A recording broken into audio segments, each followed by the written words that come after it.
आजचं युग हे स्त्री शक्तीचं आहे. शेतीपासून अंतराळापर्यंत आणि घरापासून उद्योगापर्यंत महिलांनी पुरुषांच्या खांद्याला खांदा लावून आपली जिद्द सिद्ध केली आहे. जरी समाजात अजूनही काही ठिकाणी महिलांच्या क्षमतेवर शंका घेतली जात असली तरी याच आव्हानांना उत्तर देत महाराष्ट्रातील ग्रामीण महिलांनी आपली एक वेगळी ओळख निर्माण केली आहे. आणि या क्रांतीमागचं सर्वात मोठं नाव म्हणजे उमेद. महाराष्ट्र राज्य ग्रामीण जीवनोन्नती अभियान म्हणजेच आपले उमेद अभियान. ग्रामविकास व पंचायत राज विभागाअंतर्गत राबविले जाणारे हे अभियान महिलांना केवळ आर्थिकच नाही तर सामाजिक प्रतिष्ठा मिळवून देणारं हक्काचं व्यासपीठ ठरलं आहे. केंद्र शासनाच्या राष्ट्रीय ग्रामीण जीवनोन्नती अभियानाचे उमेद हे महाराष्ट्र रूप. ग्रामीण भागातील गरिबी निर्मूलन हा उमेदचा मुख्य आत्मा आहे. गरिबीतील गरीब आणि जोखीम प्रवण कुटुंबांना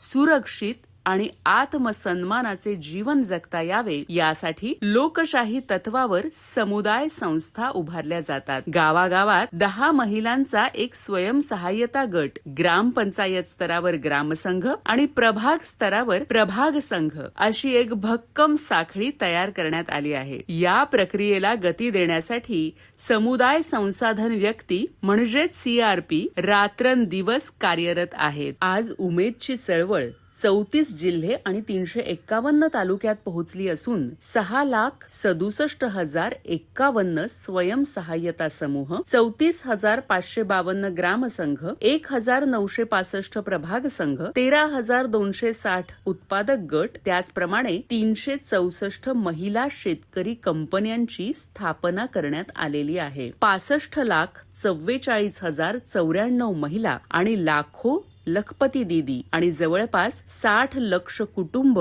यात सहभागी आहेत. उद्योग व्यवसायामध्ये सुद्धा आमच्या महिला आपले अस्तित्व सिद्ध करत आहेत. बिगर शेती आधारित उद्योगांमध्ये एकूण 10.94 लक्ष कुटुंब तर शेती आधारित उद्योगांमध्ये एकूण 39.58 लक्ष कुटुंब समाविष्ट आहेत. पशुधन आधारित व्यवसायामध्ये जवळपास 23.28 लक्ष कुटुंब समाविष्ट आहेत. भूमिहीन, एकल महिला, अल्पभूधारक, विधवा, परित्यक्ता आणि अल्पसंख्याक महिलांना मुख्य प्रवाहात आणणे हे उमेदचे प्राथमिक उद्दिष्ट आहे. दशसूत्रीच्या पालनातून या महिला केवळ धनव्यवहार नाही तर एकमेकींना समजून घेण्याचा मनव्यवहार सुद्धा शिकत आहेत. महिलांना पावलोपावली मदत करण्यासाठी उमेदने सखींची फळी उभारली आहे. शेतीसाठी कृषी सखी, बँकिंगसाठी बँक सखी, आरोग्यासाठी आरोग्य सखी आणि लिंग समभावासाठी जेंडर सखी कार्यरत आहेत.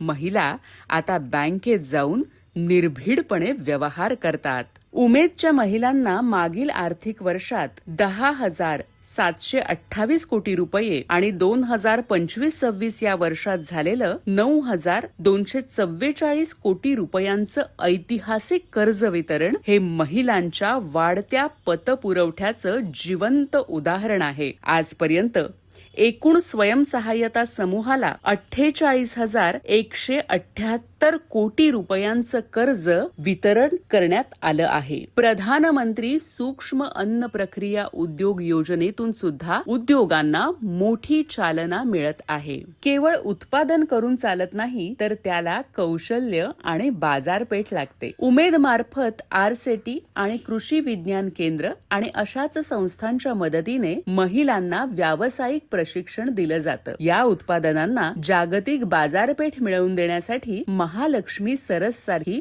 भव्य प्रदर्शने भरवली जातात. इतकंच नाही तर डिजिटल युगाची पावलं ओळखून उमेदमार्ट.com या ई-कॉमर्स पोर्टलद्वारे घराघरात उमेदची उत्पादनं पोहोचवली जात आहेत. या पोर्टलवर सद्यस्थितीत 4,000 पेक्षा जास्त उत्पादनं आहेत. महाराष्ट्र शासनाने महिलांच्या उत्पादनांना कायमस्वरूपी बाजारपेठ उपलब्ध व्हावी यासाठी उमेद मॉल उभे करण्याची योजना जाहीर केली आहे. पहिल्या टप्प्यात टप्प्यातील 13 जिल्ह्यांमध्ये उमेद मॉलला मान्यता दिली आहे आणि पुढील टप्प्यात सर्व जिल्ह्यांमध्ये मॉल उभे राहतील. देशाचे पंतप्रधान माननीय नरेंद्र मोदी यांनी देशभर लखपती दीदीची संकल्पना राबविण्याचा संकल्प केला. महाराष्ट्राने मुख्यमंत्री माननीय श्री देवेंद्र फडणवीस यांच्या नेतृत्वात, विभागाचे मंत्री माननीय श्री जयकुमार गोरे, राज्यमंत्री माननीय श्री योगेश कदम यांच्या मार्गदर्शनाने या संकल्पनेला प्रतिसाद देताना राष्ट्रीय स्तरावर अग्रक्रम राखला आहे. मागील वर्षी 26,19,000 आणि यावर्षी 24,00,000 लखपती दीदीचे उद्दिष्ट महाराष्ट्र पूर्ण करत आहे. कधी काळी उंबरठ्याच्या आत असणारी स्त्री आज प्रभाग संघाच्या माध्यमातून कोट्यावधींचे व्यवहार हाताळत आहे. उमेदने केवळ पैसा दिला नाही तर एक आवाज दिला, एक आत्मविश्वास दिला. दुर्गम भागापासून ते शहरापर्यंत आज उमेदच्या कर्तृत्वाचा ठसा उमटला आहे. स्त्री म्हणजे असंख्य अडथळ्यांवर मात, स्त्री म्हणजे कठीण क्षणांची साथ. अशा या उत्तुंग स्त्रियांच्या कर्तृत्वाला उमेद अभियानाचा सलाम.